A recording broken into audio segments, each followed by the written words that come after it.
My name is Sebastian Ray. I am the curator for ancient Mesopotamia and director of the Gyersoo project. And I'm just about to travel to Iraq, where the sun is radiant, almost always, and the archaeology is truly heaven. I'm Ashley Pooley. I'm one of the archaeologists here, and it's a bit wet. Hi, my name's Dr. Gareth Brereton, and I'm the object registrar at the site of Tello, ancient Gyersoo. Hello, my name is Stefke.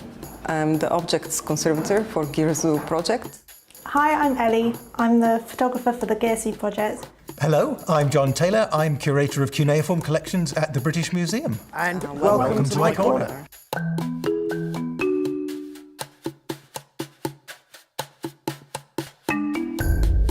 Gyersoo is one of the great treasures of Iraq heritage. This is one of their greatest archaeological sites. This is the site which revealed to the world the existence of the Sumerians having invented, of course, writing at the end of the 4th millennium BC. The site was excavated by a team of French archaeologists in the late 19th and early 20th centuries. Now, this was the pioneering age of archaeology in Iraq. Most of the remains, including the finds, were unearthed at great speed, and they were poorly recorded.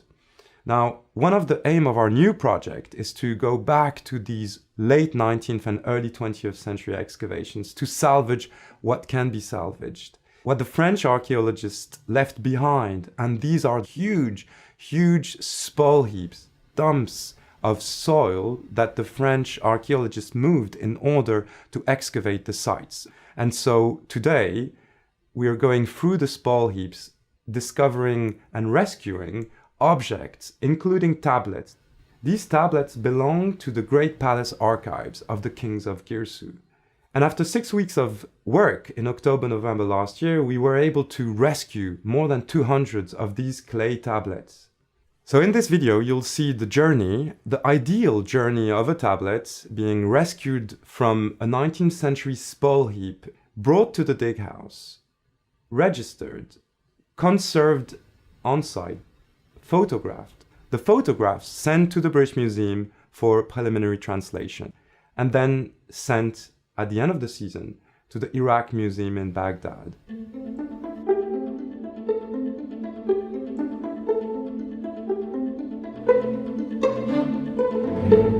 So behind me, there's a big spoil heap which was left by the French excavators in the early years of the last century. After a lot of consideration, we came to the conclusion that under the spoil heap, there's possibly the remains of part of the administrative centre of the ancient city of Gyersoo. On a daily basis, it varies. It varies between where we're digging, so we can control it a little because we know where the tablets are coming from now, thanks to our massive trench. We vary between 4 and 20 tablets each day, and in total, we've recovered around about 200 tablets. Most of the tablets they're either very small, about the size of a postage stamp, or a bit larger. But today we found a tablet which is complete and is much larger and will be easier for you to see, and to see the kind of deposits that it's coming out of and how we excavate it as well. Okay, so this is what the French material looks like. It's sort of very loose. It's basically composed of mud brick and little lenses of charcoal, and within it we have this tablet, which is more or less complete. So you can see that it's rectangular. It sort of swells slightly in section, but it has very well-defined corners. And this is unusually complete. It's not uniquely complete, but it is pretty unusually complete. So we will leave it in this condition, and it will go back to the house, cleaned up very carefully, photographed, and then passed down the chain eventually to John at the British Museum for him to read it and tell us what's on it. The man who found this, Ali, has been working with us for a long time now. We know Ali as Mr. Brick because he's very, very, very good at mud brick. Yeah, maybe Professor Brick today.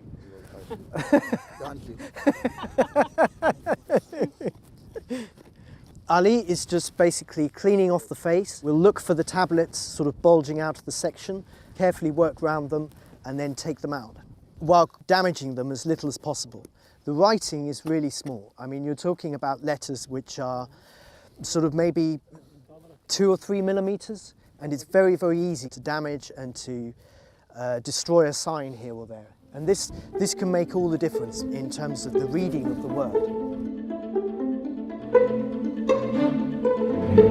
So after a morning of hard excavation work by the archaeologists, they come to me in the afternoon with their bags of muddy objects and then put them in my inbox here. My job is to basically, at this stage, record all the available information that we have about this object. So that could include, for example, the site it came from, which is Tello, the year, so it's 2022, the area it was excavated from on the site, the context, and that's the archaeological context where the object was found. We have something called the small finds number, which is a number that was given by the archaeologist to that specific object. And I register all this information in a database. I then look at the object, figure out what it is, and most of the time it's fairly obvious, write a short description, record the measurements, and then give it a special number that only this object has. So here we have a tablet that's just been excavated. As you can see, it's very small, but it's complete, which is great because most of the tablets we do find here are fragmentary. Complete tablets are quite rare. We know it's rectangular in shape, and we know from the horizontal lines that we can kind of see across the surface that it was probably inscribed on both sides of the tablet.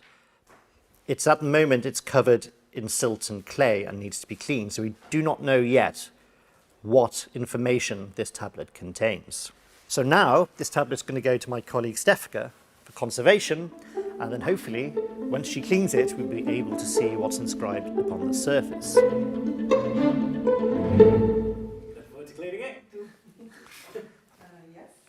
So once the object is registered and first assessment is made by our registrar, Gareth, I investigate further under magnification just to determine what's the best approach to treat the object. So my first assessment obviously is looking at stability, because in the moment object is taken out of the ground, we basically change its environment. So we expose it to external factors that could damage it.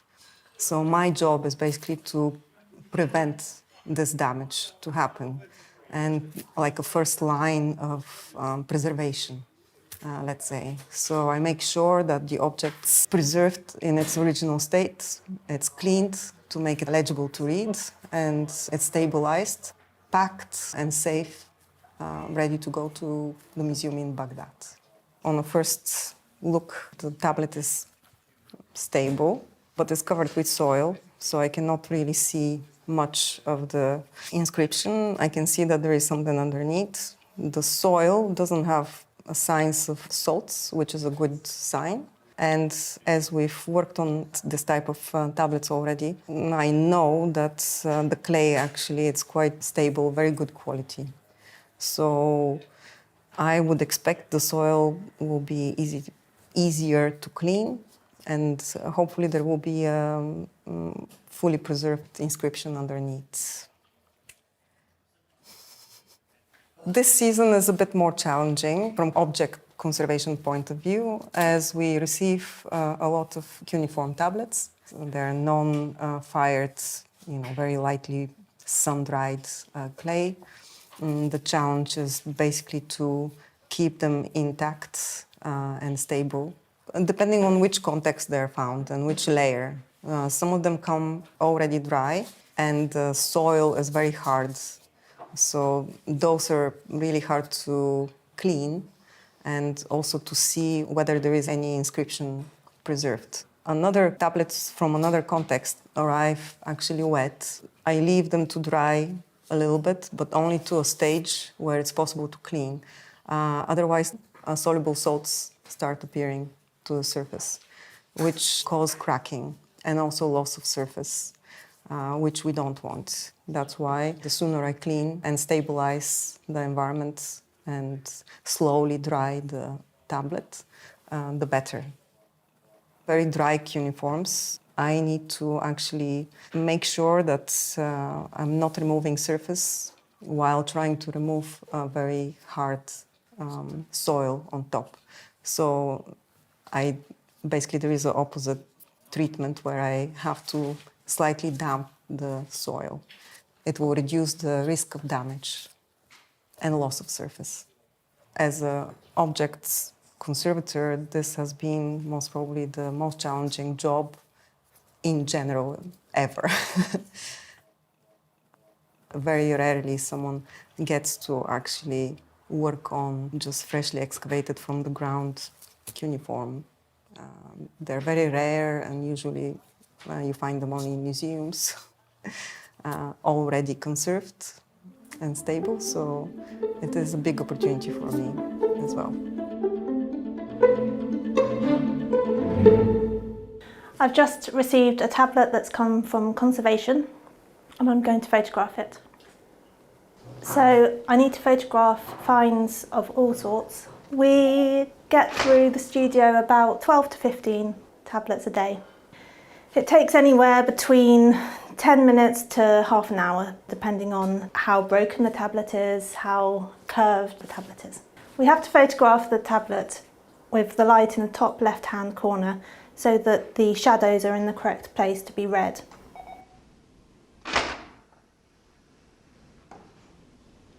We photograph the tablet 6 times. The writing on the tablet reads down the front, and then we flip it on its horizontal axis and then read down the back of it.